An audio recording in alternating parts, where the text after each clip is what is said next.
Sairam everyone. We are in, I think, the chapter 5 of the Geetha Vahini. Swami is talking about how we have to give up all desires. I think the words which Swami used was we should give up Sangha Buddhi and have Sama Buddhi. We should try to cultivate equanimity, and we should not be attached to the results, and we should offer it to the Lord. The results have to be not accepted. So those were some points which we discussed last week. So I will ask the sisters to continue from where we left off. Sairam, sister. Sairam. The karma yogi who has learned the secret of karma combined with paratyaga should have samabuddhi, equanimity, more than sangha buddhi, mind attached to the world. For the sangha buddhi draws him into attachment and entanglements. This karma is mine. Its results are due to my endeavors. I am the person entitled to it. Such are the thoughts which bind the doer. Krishna advises that one should rise above this sangha buddhi. He declared that samatvam, unruffled equanimity, is the genuine yoga. Samatvam yogam majjate. In the second chapter, Krishna has made clear in a general way 4 principal points. The Sanagati principle. The Sankhya teaching, path of knowledge, the yoga attitude, and the Sthita Prajna, steady wisdom, individual nature. We have noted the first 3 already, now about the 4th. Okay, thank you very much, sister. So this is what we discussed, and Swami is sort of setting this path for the next phase of the discussion, I think, is teaching what is Sthita Prajna. So if anyone has something to share based on whatever we discussed last week and the first 2 paragraphs, please share, otherwise we will continue on.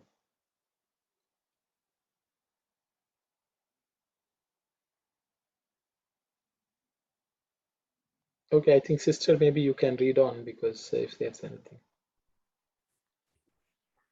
Krishna taught Arjuna the nature and characteristics of the Sthita Prajna, steady wisdom individual. When Arjuna questioned him, Arjuna prayed, O Keshava, and when that appellation was used, Krishna smiled, for he knew then that Arjuna had understood his splendor. Do you ask how? Well, what does Keshava means? It means he who is Brahma, Vishnu, Shiva, the Trimurti, Trinity.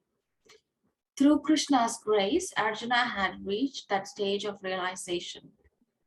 When Arjuna prayed that Keshava must tell him the true characteristics of Sthita Prajna, he replied, Partha, he will be free from all desire. He will be stable in knowledge and awareness of Atma only. Now there are 2 processes in this. To give up all the promptings of desire in the mind is the negative process.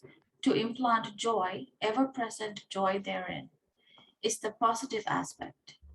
The negative process is to remove all the seedlings of wrong and evil from the mind.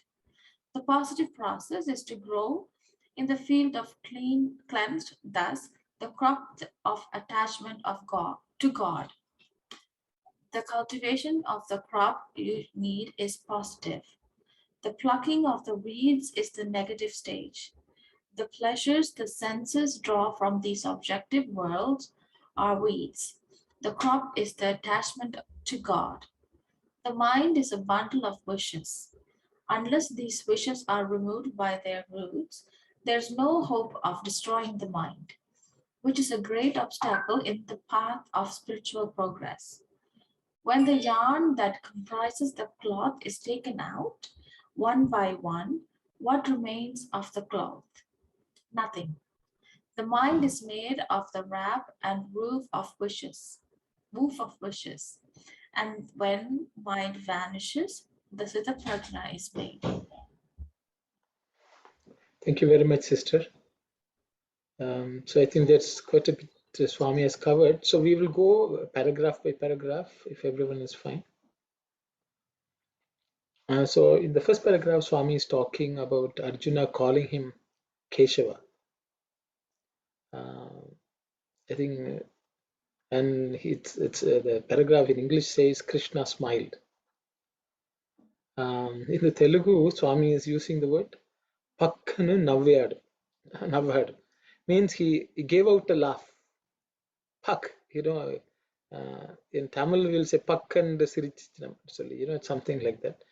So that's what Swami has used. That means Krishna gave out a laugh when Arjuna called him Keshava, and Swami feels, I think it doesn't say.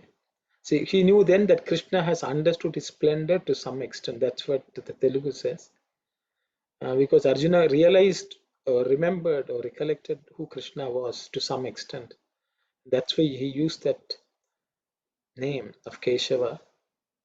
So I will stop here. If anyone has something to add to that, please go ahead.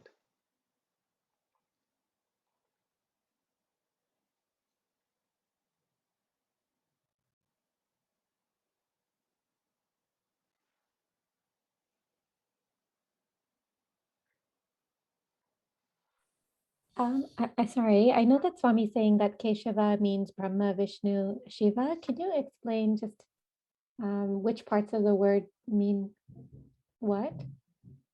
Okay. I will ask if anyone else will be able to speak to this. If no one is going, then I will. So there are a few discourses where Swami has explained each of the word Ka and Sh and Va. Those are the three letters in the name Keshava. Swami has said that Ka stands for Brahma. It's a name for Brahma which I can't recollect. So Ka stands for Brahma. Sh in the Keshava stands for Shiva, and Va stands for Vishnu. So there are many mantras like so there's Sarva Sarvabhuta Namaskaram Keshavam Pratigachati. There's it's a quotation which Swami uses. If you worship or if pay respect to anyone in this world, that will reach Keshava. Even if you blame anyone, any tiraskaram, or you blame someone or revile someone, that will also reach Keshava. So the Keshava is a Trimurti Swarupa. This is a recognized thing in Sanatana Dharma. So that's what. So each of the letter refers to one of the murtis, Ka, Sha, and Va. So that's Swami. I think there are a couple of discourses where Swami has mentioned this. If anyone else has something to add, please do so. And you also should know that Keshava, Krishna was not known as Krishna. His name was only Krishna. So Arjuna at that point to address him as Keshava means he's calling him the Lord. That's what it means. He otherwise used to call him my brother-in-law or Krishna. That's the way he used to call. But as soon as he called him Keshava, he sort of saw divinity in Krishna. And that's why Krishna laughed. So that's my understanding. If anyone has something to say. And there's another sentence Swami has put. Through Krishna's grace, Arjuna had reached the stage of realization. Even to realize God, God's grace is needed to know his divinity, to even appreciate it. That also is something which Swami has mentioned here. Sairam, this is Prasad. Just a question. Why Krishna laughed at that time? Is it because when Arjuna realized it at that end, or what was that kind of? I think at that point in time, Krishna was happy about his progress. At least he realized, right? That he realized the divinity, so that's why I think. Okay. Yep, thank you. I think Krishna laughed at his own handiwork, I guess. No, I think for a while I thought it's as at least he realized right at this time. Exactly. Something like that. But yeah, okay. Because Krishna worked on him for a while and then only he came to that point. Or he may have forgotten. Actually, there's a story of Swami saying Krishna tested Arjuna before the war, whether he was Yeah. fit to receive the Gita. And he showed that he believed Krishna could do anything. But he seemed to have forgotten at the time of war, beginning of the war, and then he came to that realization, and that's why Krishna may have laughed. Yeah, I mean that's the reason why I think he has to remind him again during the Bhagavad Gita. I think. Yes. Yep. Thank you. Thank you.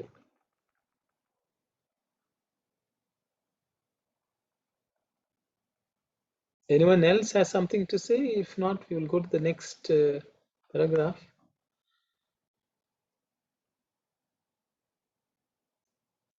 So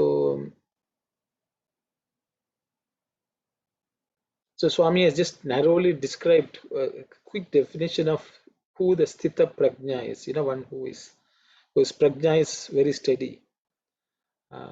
He says he'll be free from all desire and he'll be stable in the knowledge and awareness of the Atma only. That's what it's said in the English translation.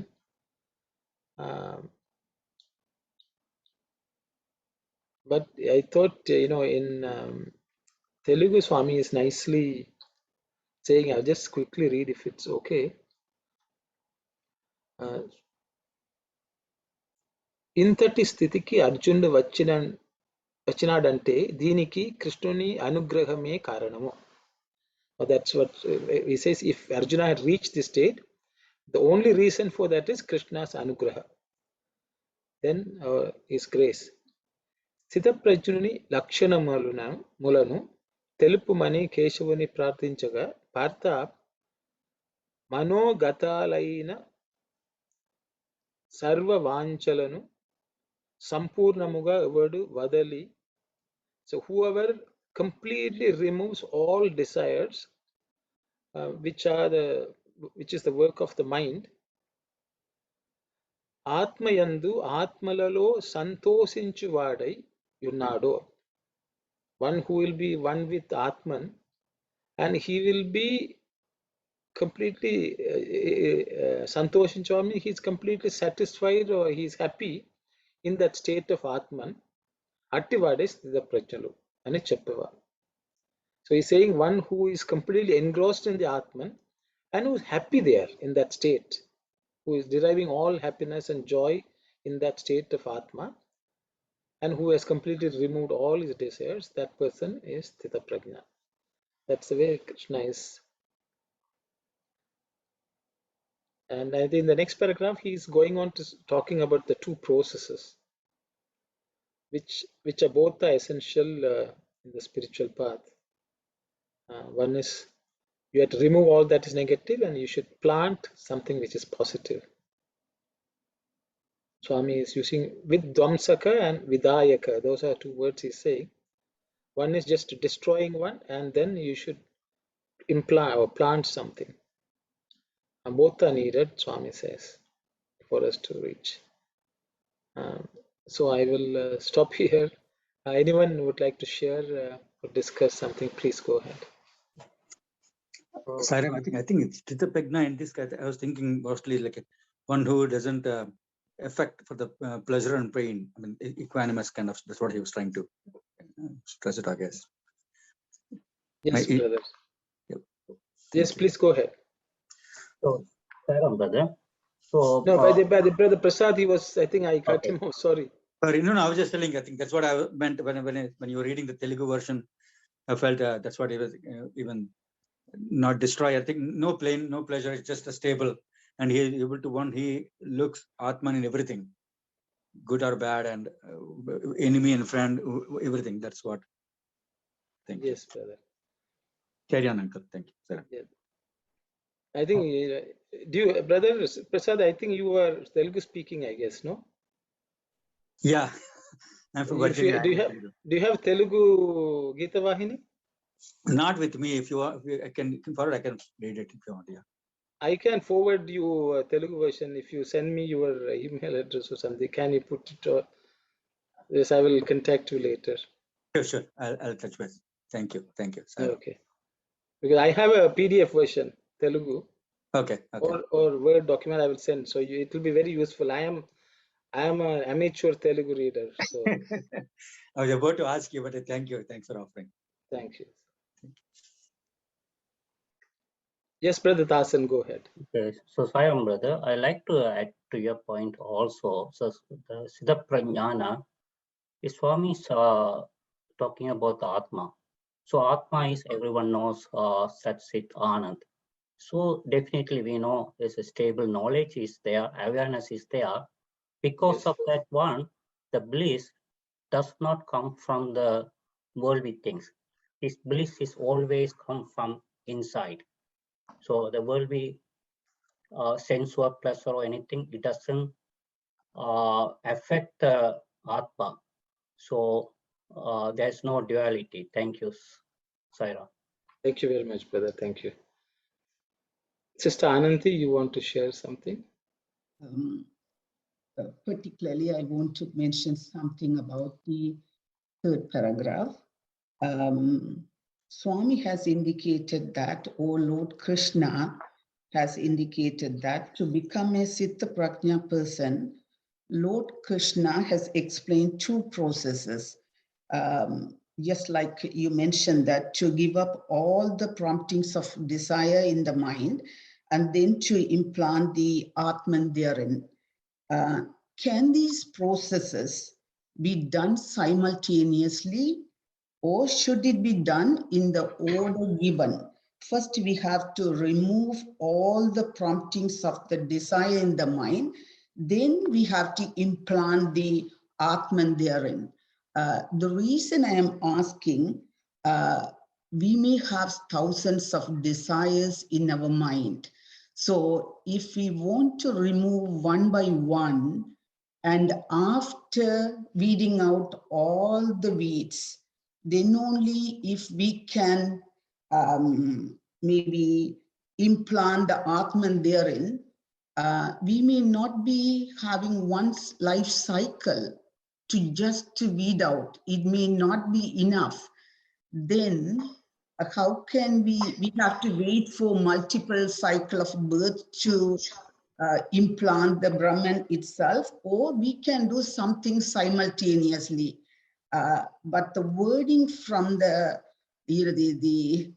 third paragraph, it says something that after we cleanse, in the third paragraph, 245, maybe the fifth line, it says, the positive process is to grow in the field cleansed thus, the crop of attachment to growth. That's why I was wondering myself, after cleansing the field, then only we have to implant the Brahman, or whether simultaneously, in practically, we can do both side by side, cleansing in one side and the maybe inbuilt-ing or the implanting the Brahman in the heart or in the mind, simultaneously, whether we can do both things together. That's my question. Thank you, Saira. Thank you very much, sister. A good question. So I will open it up to the group. If anyone would like to comment on what sister has asked, whether it has to be done sequentially or it can be done simultaneously, and she's worried that if we cannot do if we try to attempt sequentially, our life may not be sufficient to remove all the desires. I think that's what Sister Ananthi is saying. If anyone would like to comment on that, please do so.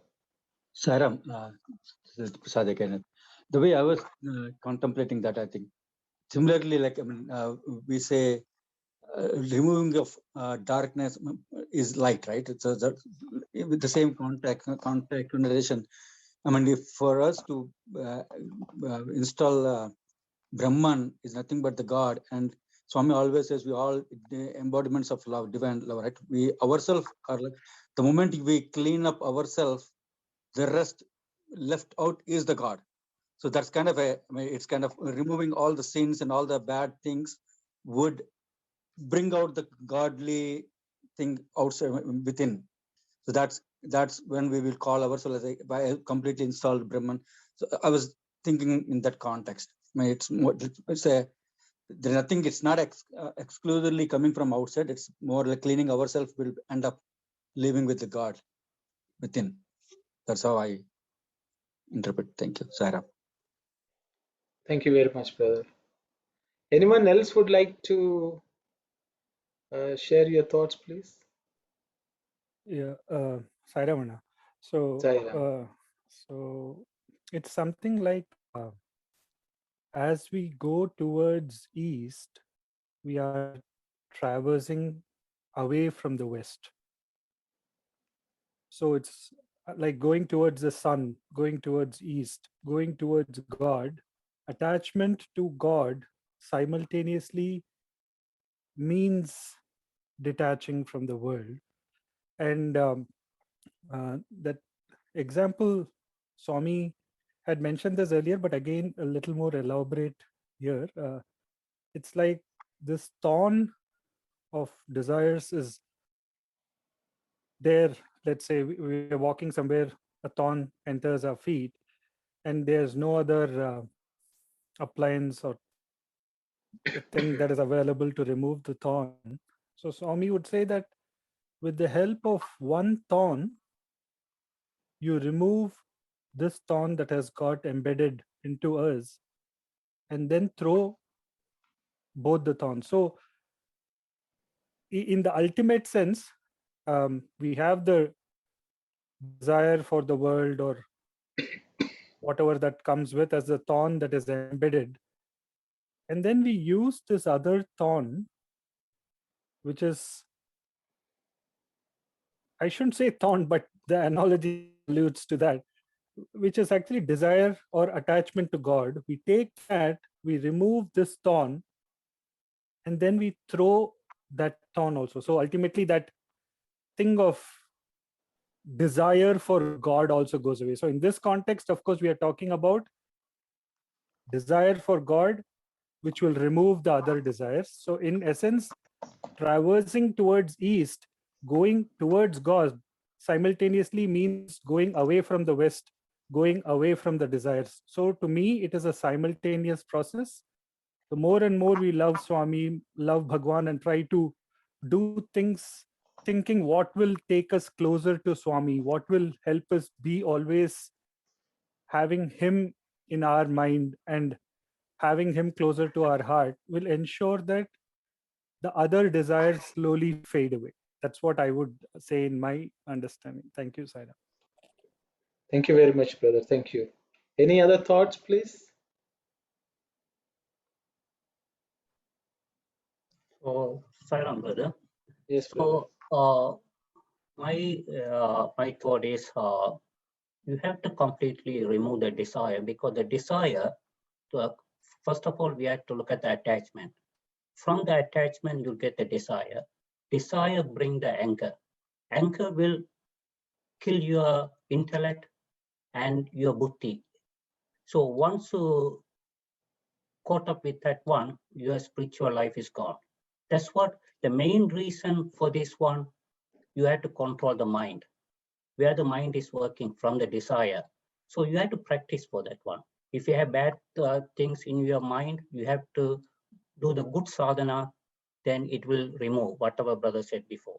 So like before we talked about, if the tap is bringing polluted water, then you put pure water, eventually you get the pure water. So once you remove, when you control your mind always work with the senses, 5 senses. So when you control the mind, then you can achieve the spiritual path. Thank you. Thank you very much, brother. Thank you. Anyone else has something to add, please? So maybe I will just, yeah, means I don't know whether Swami earlier mentioned this. Swami is telling that we should, I think in Sandeha Nivarana he talks about Vyavasatmika Buddhi. Vyavasayatmika Buddhi. That's what Swami says. You know, the path of spirituality is like doing agriculture. He says you have to remove the weeds and you have to plant the seeds. That's a recurring theme of what Swami says. I think, as Sister Anandi, I think based on your question, I think you already answered.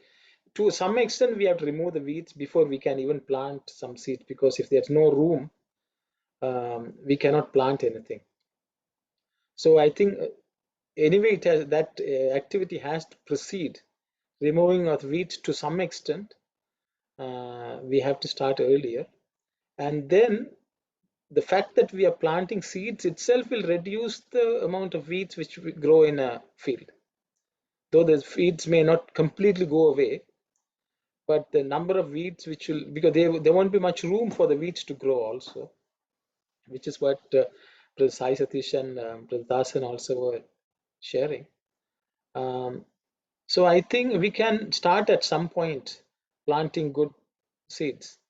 We don't have to wait for that the day when everything is completely clean. And that's my understanding based on what others have also shared. So I thought I will share that. Thank you so much for that explanation. And I also, the last week, I was a bit thinking about that Isanoda Ainam Asi Aramin, but today, from the explanation of Brother Sai Sadis, I got a really good understanding because the removing thorns by thorn. So this maybe the desire for God also, it's like a thorn removing the other weeds, that at the end we also have to remove that too in order to merge with the God. You know, I really enjoyed that point. Thank you so much, Brother Sai Sadis. And also I got all a very good explanation from all the brothers, Brother Thasan and Brother Prasad, of course, from Brother Aruno. Thank you so much. Thank you, sister. So Sairam brother, yeah, I'd like to add one more sentence here, brother, that the plant is the one love, the weeds are the one from the worldly things, whatever you're getting, pleasure or pain, that has to be removed. Then only love is going to be there. Thank you, Sairam. Sairam. Hi, Ram. So just to make it clear in my head, so where Swami is saying, unless the wishes are removed by their roots, there is no hope of destroying the mind. So that means even removing not just the weeds, but also eventually the crop. Is that right? Or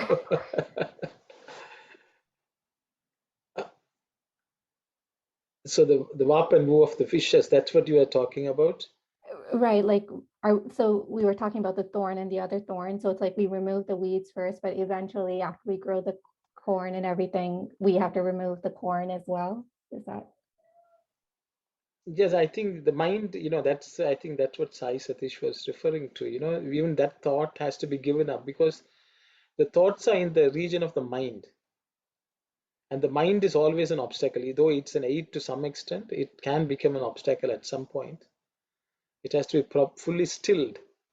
And I think that's why the word Sita Prajna means you are going beyond the mind, mental shift. If even in the 3 stages of our waking, dreaming, and sleep, deep sleep, in the dream stage, the mind is active. But in the deep sleep, only Prajna is active. So we have to reach that state. Sita Prajna means one who is completely at rest. Actually, he is almost asleep to the world. So that means the mind is completely at rest. So that's why the word Sthita Prajna is used. Because in the waking stage, God is called I don't know, we have discussed, I think maybe earlier, Vishnu. Vishwa. The world, in the waking state, God appears as Vishwam or Vishnu. In the dream state, he is Taijasa. There's, is effulgent body, I would say, Taijas. Taijasa is the name of God. But when we go to deep sleep, he is Prajna. That means you are aware, but your mind is completely at rest. So that itself is divinity. Prajna is God.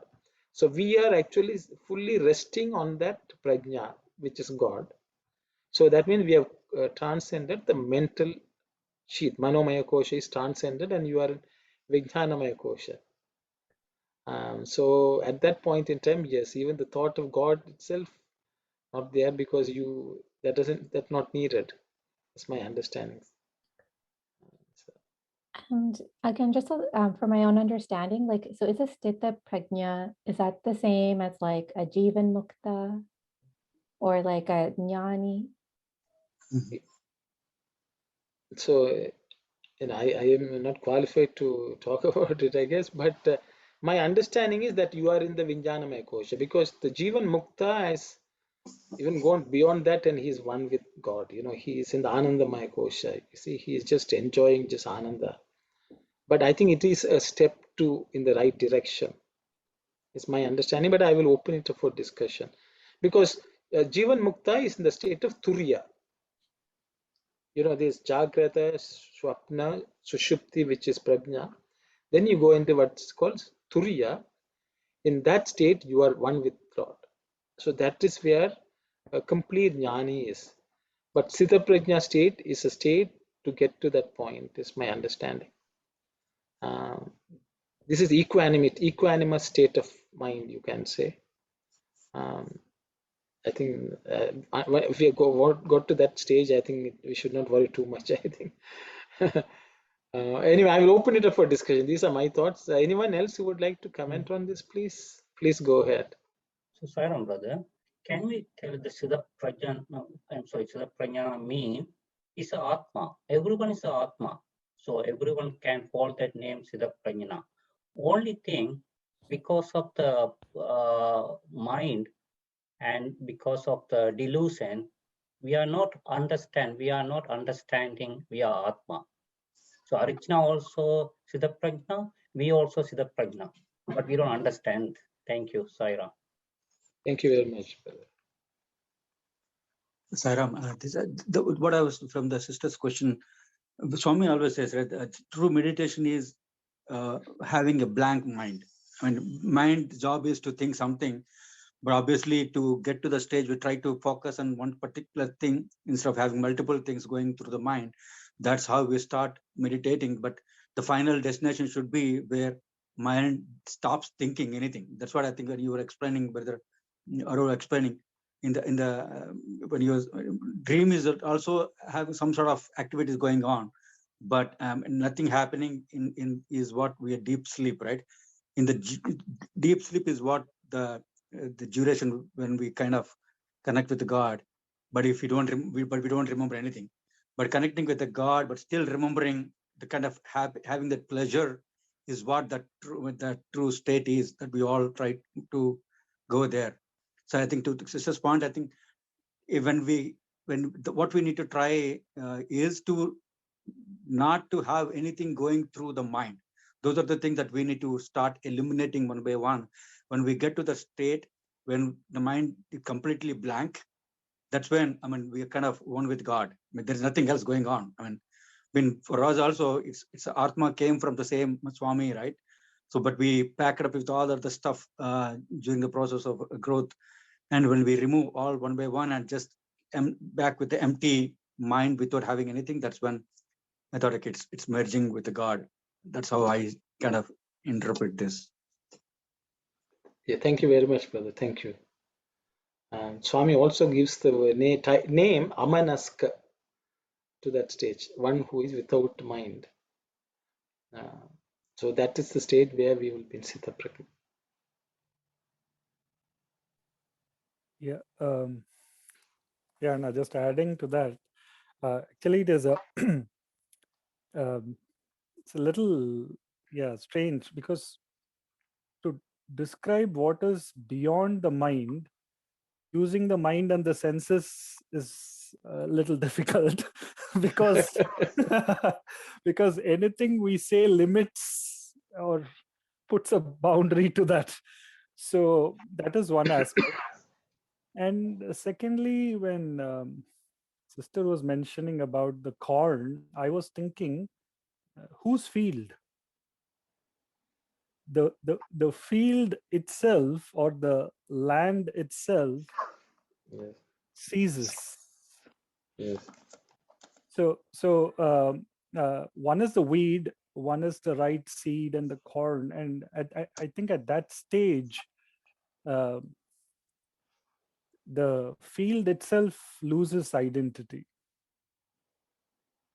So because we've gone from Annamaya, Pranamaya, Manomaya, and we are at the Vijnanamaya, where nothing of identity exists. So it is just superfluous. Means at that point in time, everything appears as one kind of a scenario that which is what actually when you are telling that Amanaska thing, Arna, Swami, I'm slipping into paragraph 4, but I'm tempted to do that now because Swami would hold that kerchief of his during the discourse and he would say, what is this? And he would wait.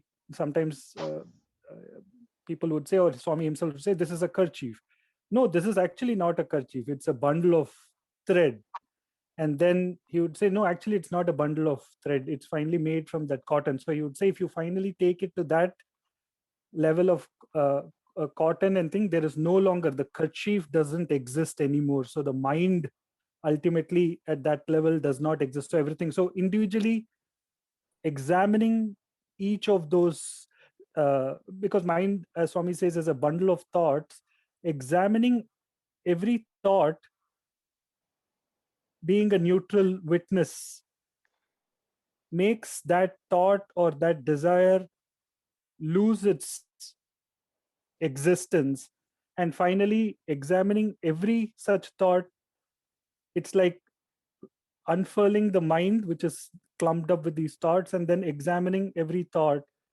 And then that stage, ultimately, the thoughts and everything also moves away, leaving nothing behind. So, to allude to this, uh, um, I think it is Ramana Maharishi who would say that if there is a field and it's like plowing the field, every time somebody steps onto the furrow, like the farmer, it literally the same thing what Bhagawan has been telling of tilling the land. So every time the farmer has to step onto the furrow and then plow the land or till the land. So it is when the thought comes in, if the person rides the thought, it creates the furrows in the mind and it becomes a desire. But if we just observe the furrow, the plow as such, and not get involved in it, it just passes without creating an impression, which earlier we have talked about these vasanas and things. So I'm just trying to go back to that stage of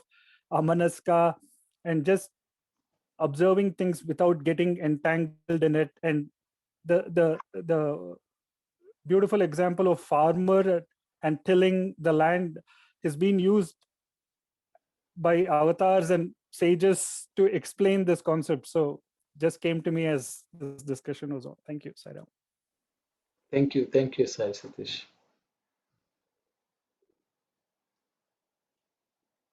If any other thought is there, Sir, yes, Prasad.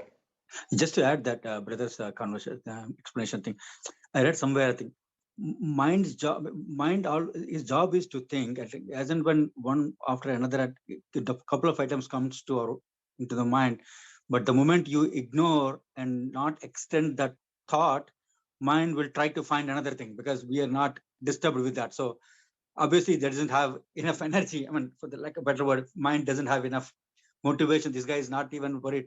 I mean, moving with this thought. Let me give another thought. So mind job is to give one by one. But as we practice and live and ignore all those things one by one, then it gets fed up and just leaves us out, and it becomes a blank, kind of a blank. Oh, there is no point in giving anything. That's where the state of prajna is kind of, if you don't react to anything. I mean, just as brother said, I think keep moving on without even connecting ourselves to that thought. That's how we will kind of make this mind, which is nothing but the field, empty and without having anything. That's just want to explain in a different context. Thank you. Thank you, brother. Thank you. Sairam,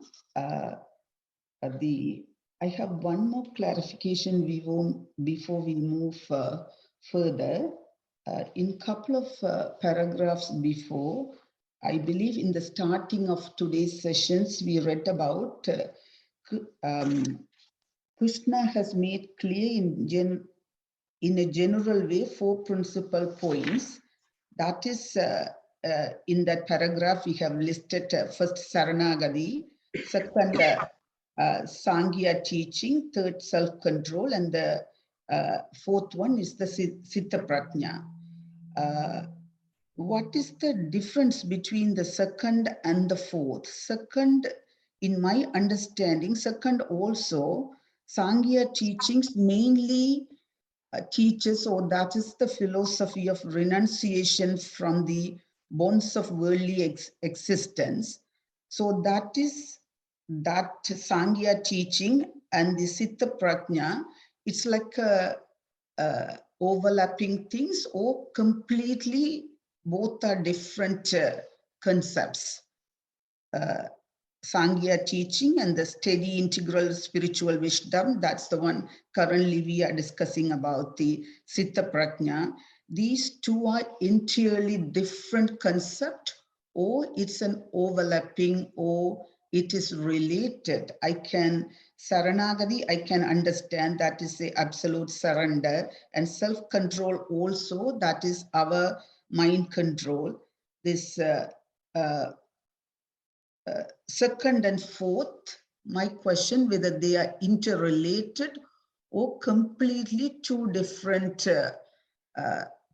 concepts or two different philosophy. Okay, thank you very much, sister, for the question.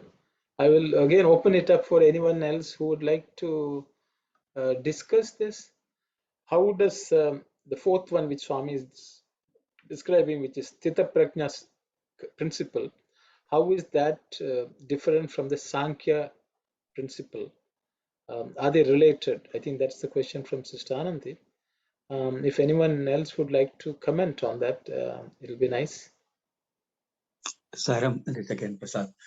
Yes. When I was reading the Telugu one, it says three different, I see them as different phases, not like one after another. First, before we get to in the spiritual progress, we need to surrender ourselves first. That is the foremost thing. Then the second phase talks about the awareness and the knowledge, how we should be behaving ourselves. Obviously, the third one is kind of practicing those. Like if you consider second one as the values, I mean, if you follow those values, is third one, like practicing those values. Once you surrender yourself and follow in the right path, I mean, following those values, obviously we will end to goes to the last phase, which is Sthita Prajna, because at that time we are equanimous, as we were talking along. That's the state which we enact, no effect of anything. It's just we'll take everything as a one way, and that's a mindlessness. That's how I see it. It's like a phases in our spiritual progress. That's what I interpret this one. Thank you, Sairam. Thank you very much, brother. Brother Dasan, please go ahead. So, Sairam, brother. So that's according to Sister Anandi's question, Sankhya, the Swami is explaining about the Atma only. Your body is immortal, body is mortal, and your Atma is immortal. So it cannot kill, or it is not going to born, or is going to die. That's what Swami is talking about, that one. The fourth one, how you can experience that Atma. So that problem is the mind. How you can get rid of the mind. So Swami nicely explained, even to other brothers also mentioned about the handkerchief. If you're holding the handkerchief is the problem. If you drop it, attachment all gone. So leaving is easy. Holding is the one problem. Once you release that one, when you remove all the desires, you can achieve the goal. That's all. Thank you, Sairam. Thank you very much, brother. Thank you. Any other thought from anyone else who would like to share?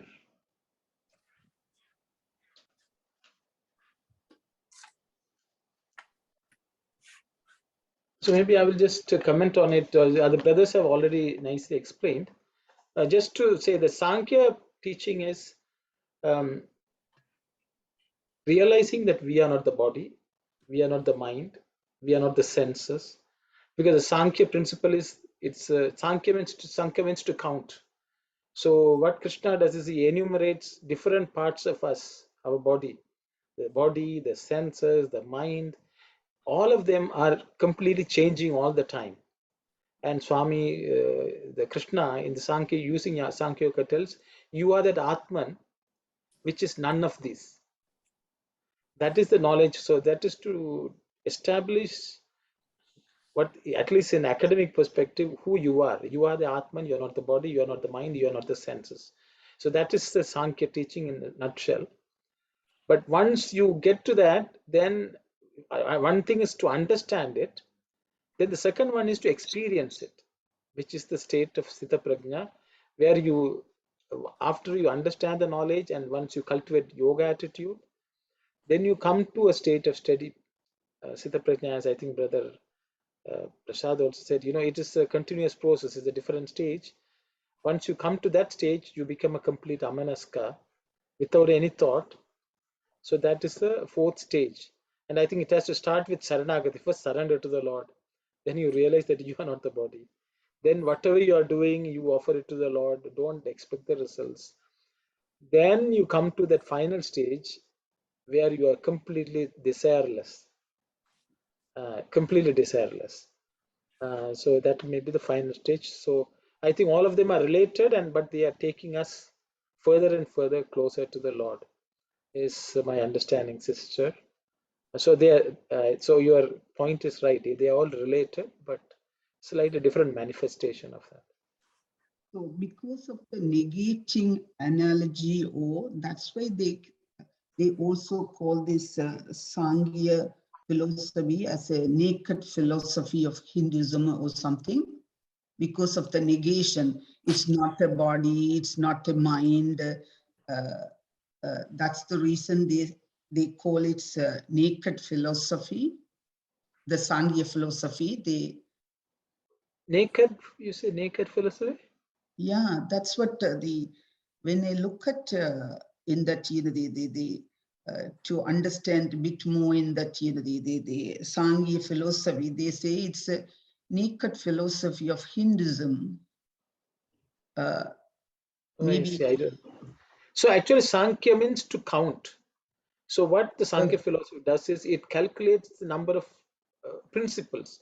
So it has come up with what about 24 principles, which are all they can undergo change. They are all anatman. So the 24 principles, which is basically the 4 koshas, the 5 koshas, the 5 elements, the 5 senses, the 5 vayus, all of them which we are comprised of. Then it goes to the mind, buddhi, chitta, and ahankaram. Therefore, those 24 principles are called anatman, which are not atman. And the 25th principle is atman. So this is what the Sankhya philosophy does. But I don't know your definition of naked philosophy. That is, so the word Sankhya means to count. So that's the reason. That is what Swami has explained. So we look at all the principles, we count them and negate them. We say it's not this, it's not this. So that means naked means you basically the Atman without any of these things which we think are us, which actually we are wearing the different layers of clothing of body, mind, and all, and we remove all of that, and then the Atman is left.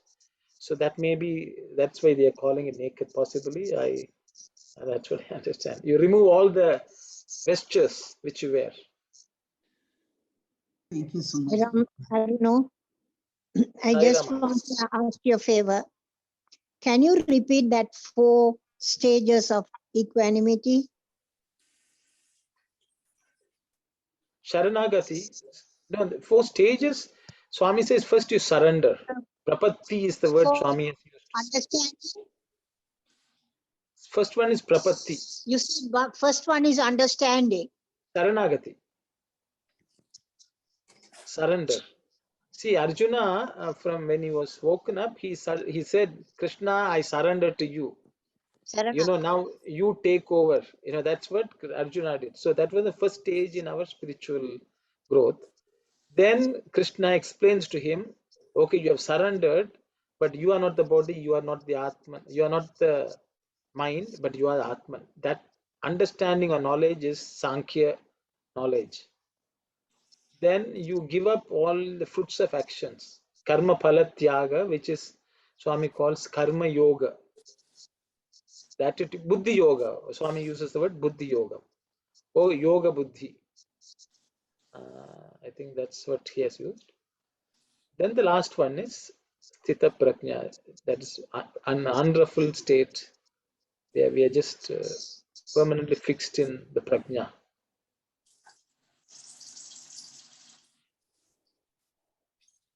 So this, if anyone has something to say, please do so. Otherwise, Just sorry, just want Thank to you. yes, Brother Sharanagati Prasad. Sharanagati is important to be the first one in the sense, if we don't surrender ourselves and assume he is the supreme, we tend to apply our analytical brain. I mean, as whatever we learn, the second step, like Jnanam, we try to analyze in our own way. Oh, and we go instead of that, just leave it to the God. Is one way of detaching ourselves. I mean, just blindly following the teachings. That's why Saranagati is supposed to be the first one. Otherwise, we may be listening, but parallelly we'll be interpreting our own way, applying our analytical brain and all those things. Then it may not be going in the right direction. Thank you, Sarah. Yes, thank you, brother. Thank you. So if everyone is okay, maybe we will proceed to the next slide.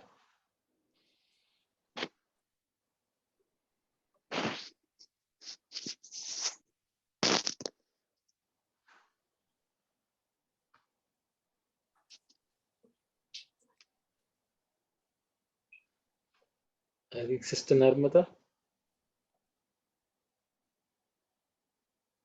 So for the first thing to be conquered is karma, the demon of desire.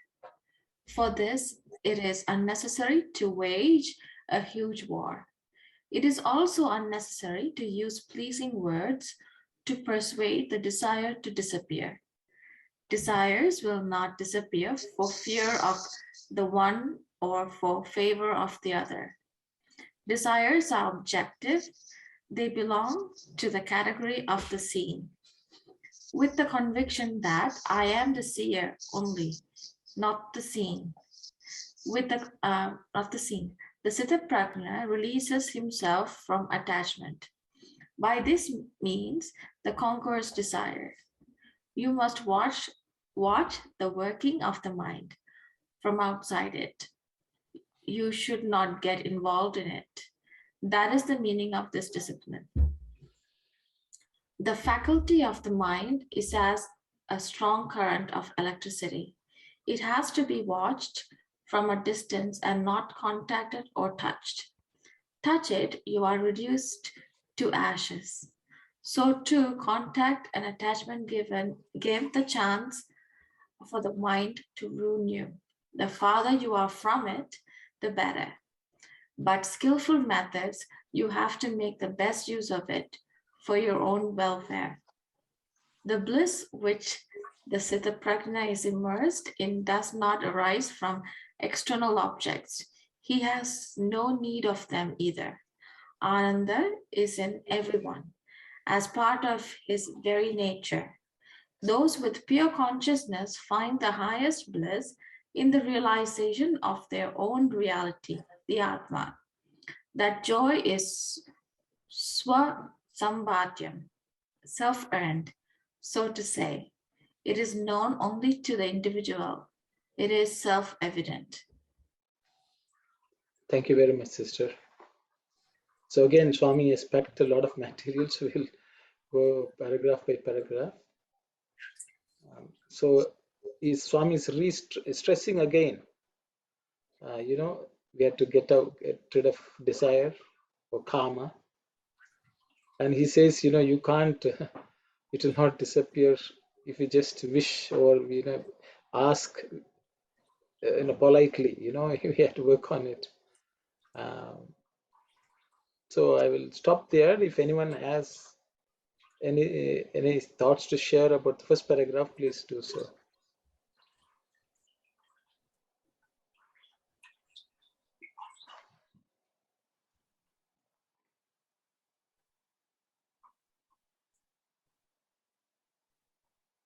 So, Sairam brother, the first paragraph, Swami is mentioning about the discipline. So, you are a Atma. So, your bliss or your happiness doesn't come from the external object. So, it's not supposed to affect you. That is my first that I can understand. Thank you. Thank you, brother. Ram, in the same paragraph, how to watch effectively the working of the mind from outside it. We all say that we will watch how the mind works, but how to effectively watch, without having any biased, the mentality as a third person, how to effectively watch the mind. Any practical tips to do that? How to effectively watch the mind with a neutral sense of mind? Okay, thank you, sister, for the question. So I will ask everyone to share your thoughts, please. I think we have all gone through Dhyana Vahini, so I'm sure we should remember some things which Swami has discussed there. We are observe the mind. And if anyone would like to share, please go ahead.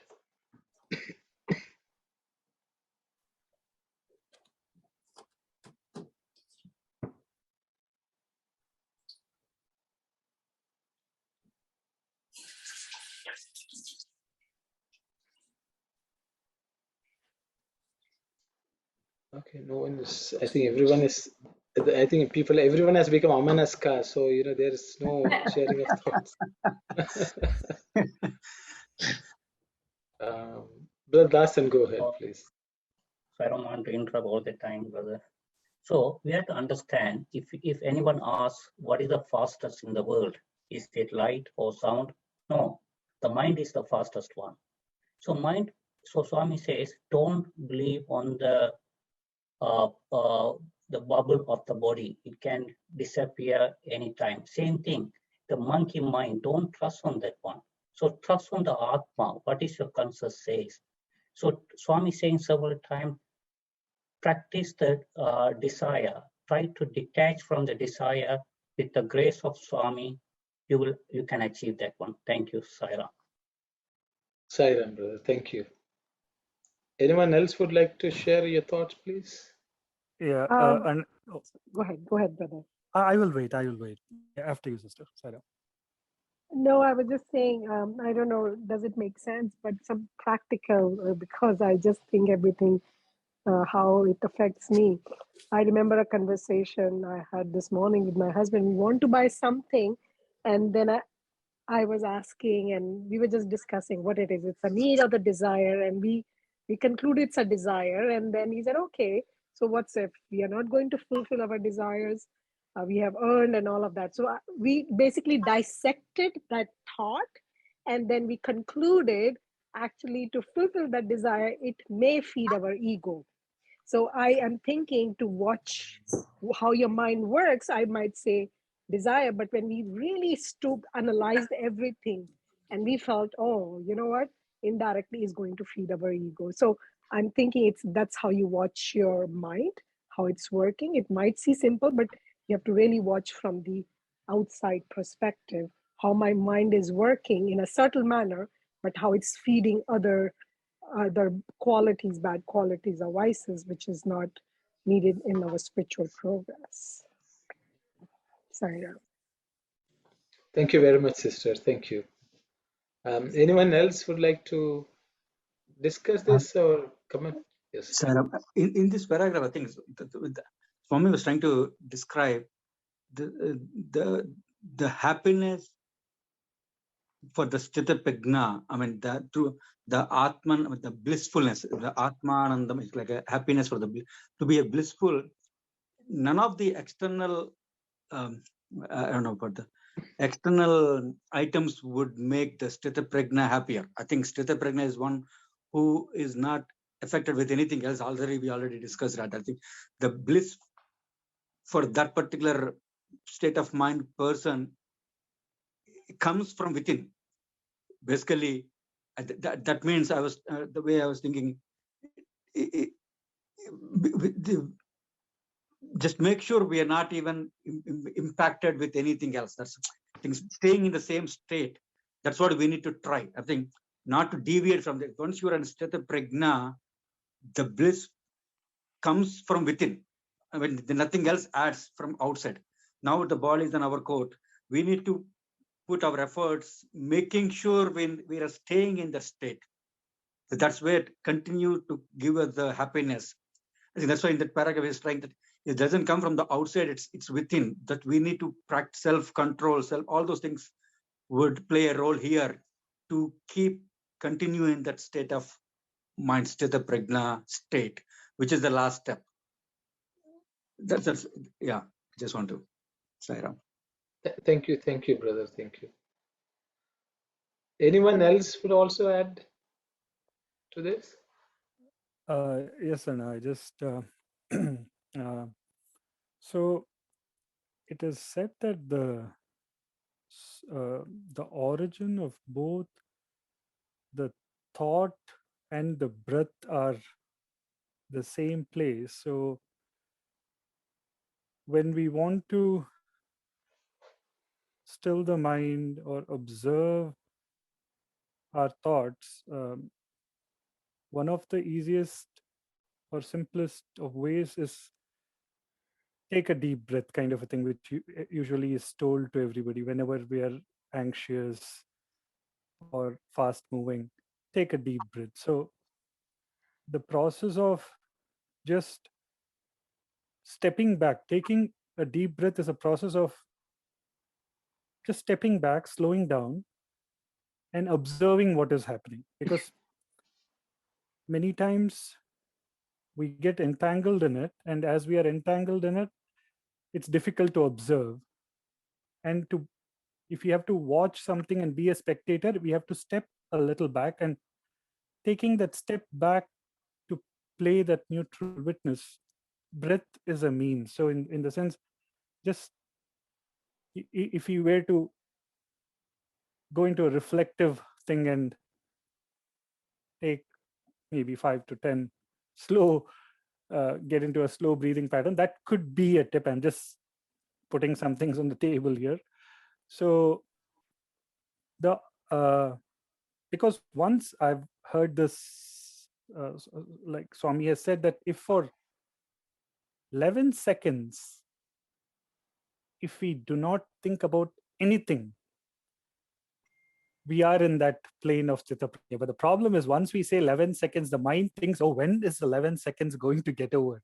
So already we are back into the thing of thought and that kind of a plane. So Swami has said 11 seconds of literally. So actually the true thing will be when we lose consciousness of that 11 seconds and stay in that state forever. So that is one thing. But Swami himself has said, he actually gave this tip to one boy for meditation. He said, how do you see Swami come in the car? First you see the front part of the car, then you see the car, and then in the car, you see Swami come. This is the way Swami would give darshan towards, I think the last part of Swami's physical, this thing, Swami would come and give darshan in the car. So he said, see, you're seeing the first part of the car come, then the whole of the car, and then you see Swami. Like that, while doing meditation, while doing, the thing is, slowly observe the breath. And as you keep observing the breath, it's like we go from the Annamaya to the Pranamaya, the breath kind, and then we go a little more deeper. So the focus of the mind that is on outside, it turns and starts focusing a little inside. So to answer to, or just suggest to what sister had asked earlier, one of the first things to do, possibly to observe the mind, is observe the breath. And as we observe the breath, we can get closer to observing the mind. And it is same thing, abhyasa. Swami would say, like, you have to practice the way.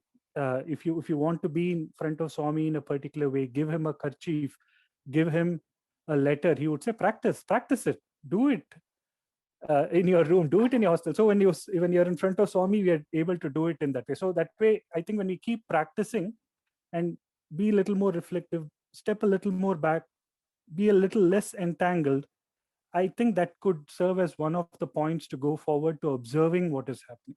Thank you, Saira. Thank you very much. Thank you. Yes, Brother Tasan. So, brother, we have to think about desire. I mean, Swami saying you can compare to the fire. Fire, what is the fire? It will take whatever you put it. It wants more and more. If once you have desire for one item, tomorrow you want more. What is the desire will bring? Anger. And anger will bring you ego. And it will kill your intellect and peace. So the best thing, you control your five senses using the viveka. That is my answer, brother. Thank you. Thank you very much, brother. Anyone else has something to share?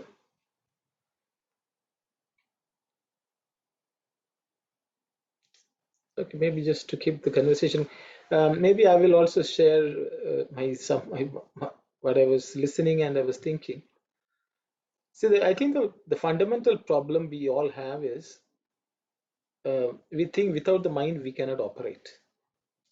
You know, if any thought, even witnessing something, we think it's the mind only is doing, and we are powerless without the mind.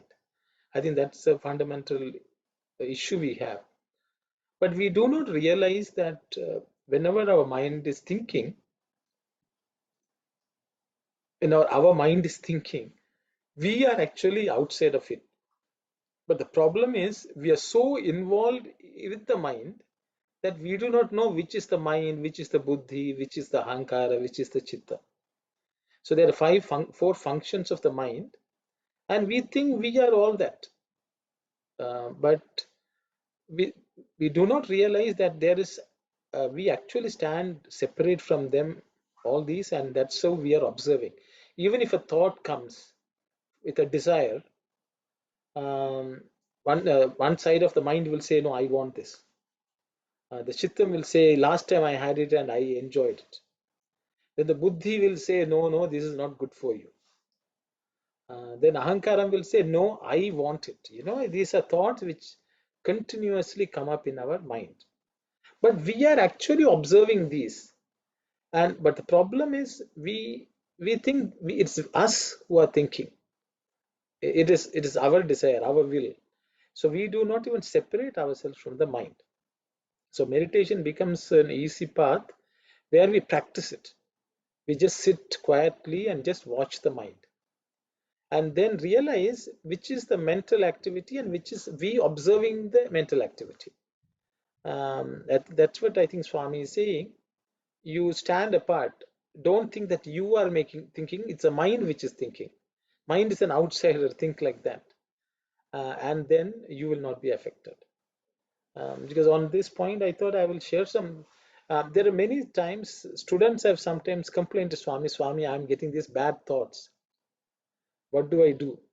They feel very guilty, they feel so sad, upset, and they tell Swami, I'm getting these bad thoughts, what to do? Swami will say, just don't worry about it. Don't get attached to that. Just because the mind is thinking, don't think you have to do something about it. Just ignore it.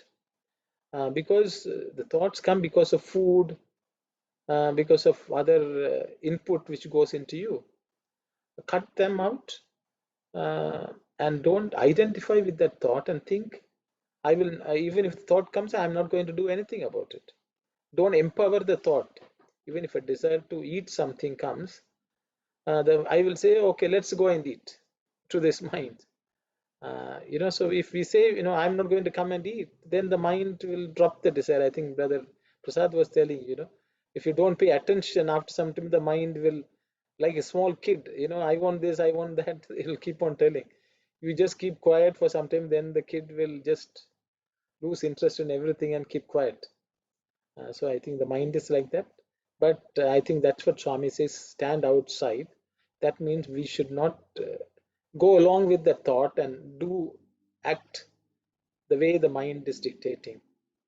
That's my understanding, sister. I will stop here if anyone has something to say. Thank you so much for all the input. It's an excellent discussion on this. Thank you. Sai Ram, sister.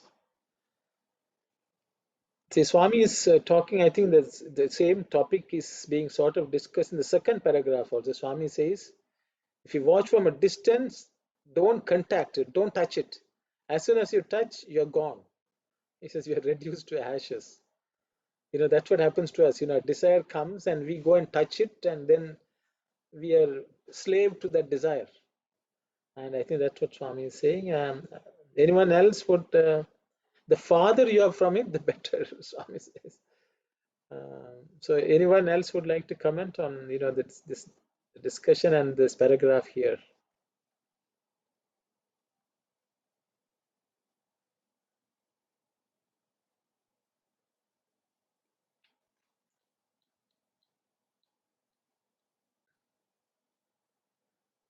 I think everyone is so far from they're not touching it.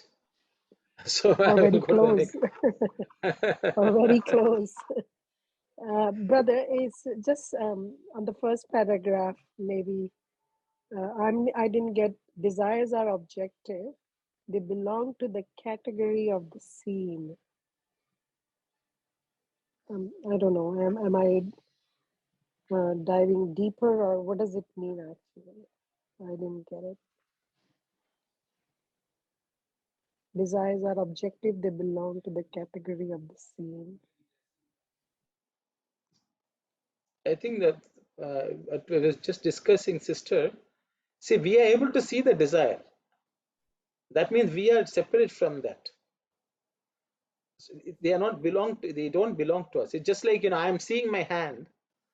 If I see my hand, I am able to see the hand, mean that I am not the hand, because I am outside of it.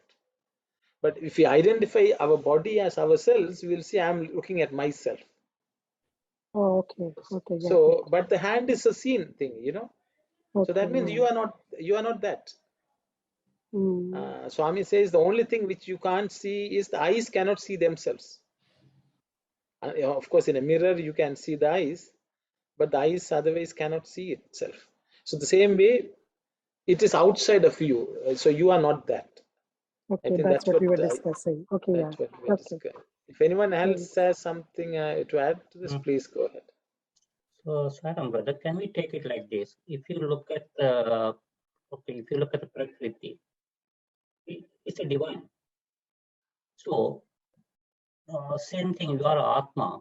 So, whatever see outside is don't look at as an object. It's a divinity everywhere. This is my understanding, brother. Saira. Yes. So you're seeing through that. You're Yeah. not seeing the external object. Saravan, I had the same question, but then as people were discussing, I thought of it the same way as you mentioned, but as if like, it is desires are materialistic in a sense, so you are separate, so you're seeing duality if you can see. So if you are the seer, so you are away from it, so it is not part of you, therefore it is not something to be paying attention of. You're just an observer kind of things with detachment. I'm not sure, but that's how I understood it as people were speaking about it. Yes, you are correct, Narmada, in my understanding. Yes, yes, okay, I will I'll open it up for anyone who would like to comment on this, and if you all have any other thoughts. I go with the Narmada also is very good point. Same thing, whatever we discuss. Thank you, Narmada. Yeah, Sairam, I think whatever we could see, as you're all saying, I think it's kind of that's not real, that's not us, that's something else. But the breath is something we cannot really imagine or the experience. But if the breath stops, we're done. So that's where it's kind of anomaly. We can put it as Atman. Atma is kind of breath. I think that's where if that stops, everything else. Without eyes we could live, without in limbs we could live, and all those things. But that is critical, and we cannot even see that. That's why for the meditation, because it's a kind of a tasteless, shapeless, it's easy to focus, because when you practice meditation, people say, try to observe your breath.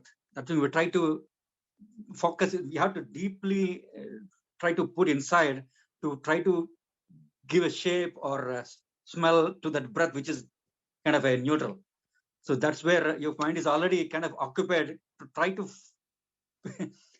try to put a shape or the smell for that which doesn't exist.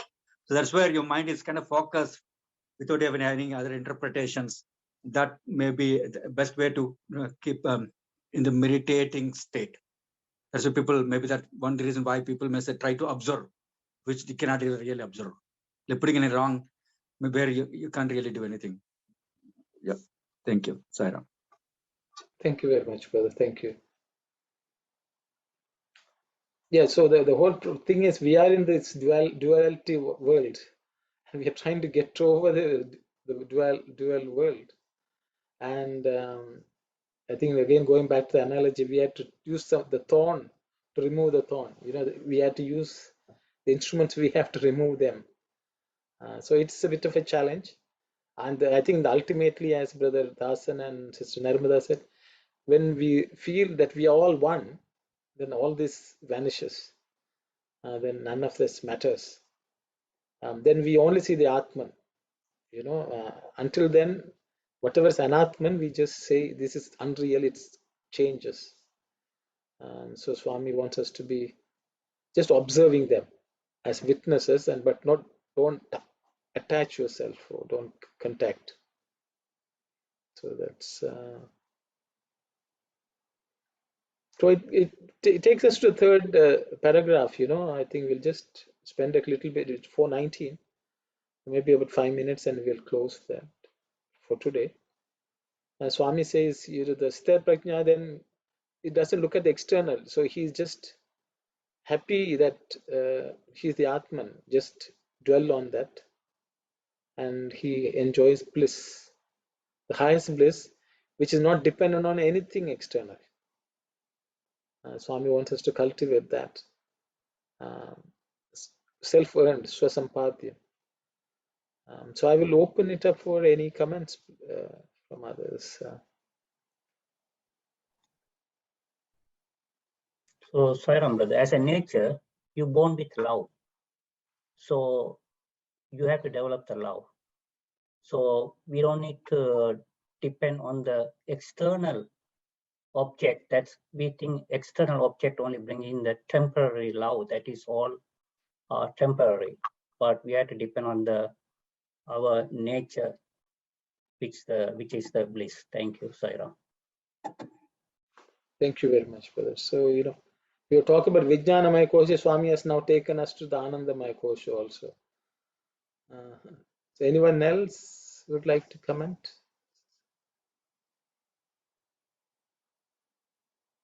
Sairam brother, in Telugu Yes, version, it is mentioned as Swasamvedya, not Swasampadhyam. I see. Yeah, So Swasamvedya. some Samvedya. way is known, is it? Is it to know? Yes, yes. Self understandable means somebody need not Self tell you at that stage. self awareness or something like that.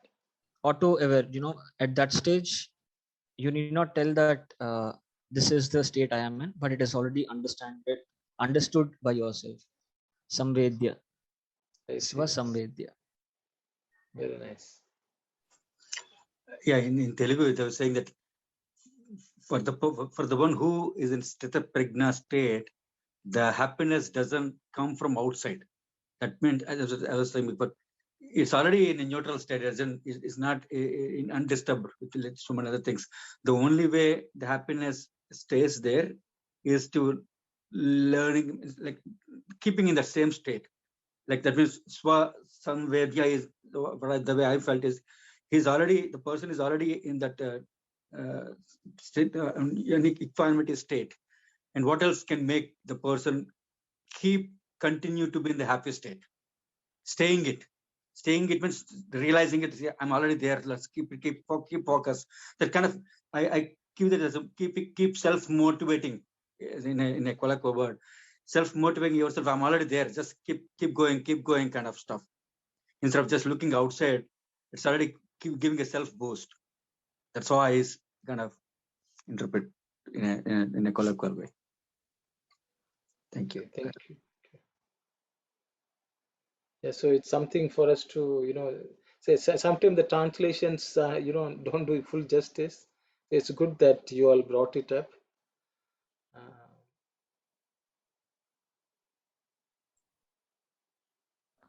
The last line of the second paragraph where it says, by skillful methods, you have to make best use of it, I think referring to the mind, for your own welfare.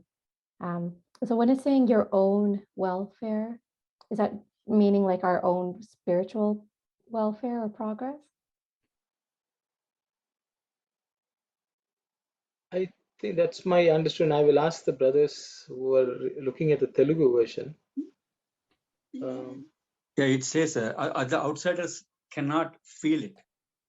That state of mind, that the happiness that particular state of mind person is enjoying cannot be copied. Kind of, if you know why you are happy, probably I could copy. Okay, he's happy because of the white clothes, so let me buy white clothes. It's not like that. It's inbuilt. I mean, only yourself can feel it. That's what it was trying. That state itself is that's why I was trying to explain in a way like is Sthita Prajna state is one giving that happiness. So basically, to keep that happiness continued, we just need to keep that in that state. That means we should keep the immunition is within us. That the self strength is what is keeping us continuing in that state, and which cannot be other people cannot see from outside. That's why somebody has to explain how do you feel that state. It's very difficult to put a shape or form to that. It's a self. That's why we need to realize that, okay, I can't take anybody's help from outside to be in this state. I need to practice myself, continue to be in that state to continue to get the happiness. That's how I interpret from the Telugu. Thank you. Okay, I think that the sister is asking the question, by skillful methods, you have to make the best use of it for your own welfare. So I think it's a paragraph called Manasika Shakti Yoka Mahativramayina current vantidi. The last sentence is Danini ఏ రీతిగా మనము వినియోగించు అట్లు నేర్పుతో పొందవలసిన వచ్చును. That's something like that, no? Yeah. So basically, it says, as you said in the beginning, right? The Manasika Shakti, I think self, as we're talking, desires, right? I think once you touch the desire, I think it will burn. Right? I think you were explaining before. If you give attention to the desire, it will bite you back. So if you ignore it, that's what I was saying. Desire is kind of a current. I mean, if you touch it and it will expand, it may keep you harm. It might harm you back. That's why we need to apply how we want to keep our mind. Basically, do we want to continue with the desires or keep ourselves away from those? Is what we need to. That's why he'll say that manam vinyoginchukovalanu attu nerpuda means we have to develop that skill not to get attached to those desires. We need to. That's what the paragraph is talking about. Okay. How to practice not to get associated with the desires. Yeah. Because the desires are kind of a current, it will affect you. Okay, yes. So Kalyani, so that's what it is. Swami saying, the farther you are, the better. It's high, Swami says. That means it's very nice. It's pleasure, or it's better, or it's your welfare will be good. And so knowing this, you do whatever you have to keep away from it, so that you don't get into the problem of the ruin. That if you touch it, you burn. No, it's the mind which will not burn. We ourselves, the Atman, will be enslaved by contacting the mind. So if the Atman wants to be free from the troubles which are caused by the mind, we should not touch it. So it is you can say for your Atmic spiritual welfare. But of course, the spiritual welfare also can be a physical, material disaster also can happen because of the desires. In this world also we can have encounter problems because of certain desires. But I think here Swami is mainly speaking about spiritual progress or welfare. It's my understanding. I will ask others whether they see any different. So, Sairam brother, my interpretation is according to this one. If it touches the mind, you're going to burn, okay? But without mind, you cannot do that too, because first you have to control the five senses to avoid the desire. So use the mind to work with the intellect, then that five senses not going to involve in that one. So we can use it properly, the mind. Thank you, Sairam. Thank you very much, brother. Thank you. So we've come to about 4:28. If anyone has something to share, we will discuss. Otherwise, we can continue our discussion. I don't know, Kalyana, whether you're okay with the answers. Yes, Uncle, thank you so much. Yes. If anyone has any last thoughts, please share. Otherwise, we will close with the closing prayers and we'll continue next week. It was a wonderful discussion. It was a heavy discussion also, I think I would say. A lot of work Swami has given to us to work on. But I think it's a goal which we have to work towards. I think that Swami is hoping that we make our efforts to do this. Wonderful discussions. We would meet again next week to continue from where we left off. So we'll close with Samastaloka and Shanti. Saira. Om Samastaloka Sukhino Bhavantu. Samastaloka Sukhino Bhavantu. Samastaloka Sukhino Bhavantu. Om Shanti, Shanti, Shanti. Sairam, everyone. Thank you so much. Thank you, Sairam. Thank you so much. Thank you. Welcome, brother. Bye.